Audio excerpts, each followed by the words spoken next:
There is a timbre of voice that comes from not being heard and knowing you are not being heard, which is noticed only by others not being heard for the same reason.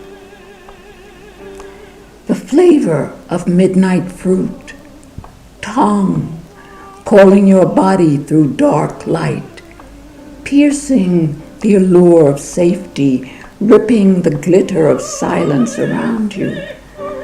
Dazzle me with color, and perhaps I won't notice till after you're gone. And your hot grain smell tattooed into each new poem, resonant beyond escape. I am listening in that fine space between desire and always, the grave stillness before choice. As my tongue unravels, in what pitch will the scream hang unsung, or shiver like lace on the borders of never recording which dreams heal, which dream can kill? Look at these guys. My tomato plants, absolutely loaded.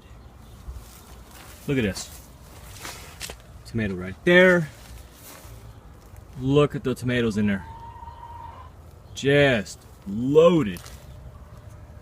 Look at those guys. Look at that one. More tomatoes. More tomatoes. More tomatoes.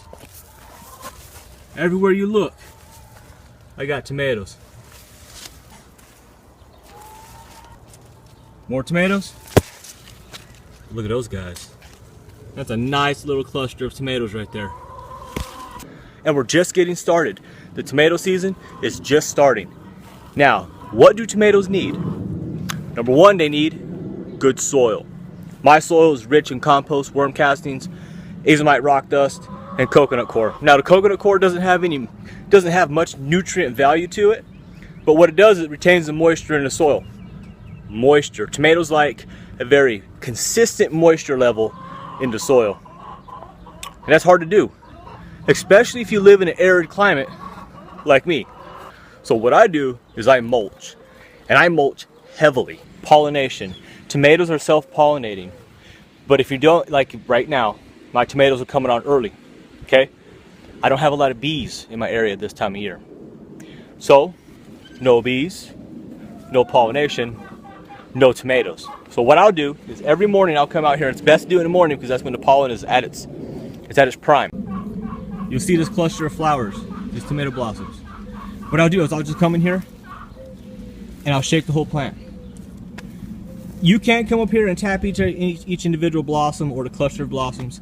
I've even seen people get a toothbrush and bzzz, hit it like that. That just takes too much time, and it's not any more effective than coming in here and just getting a hold of the plant and shaking it.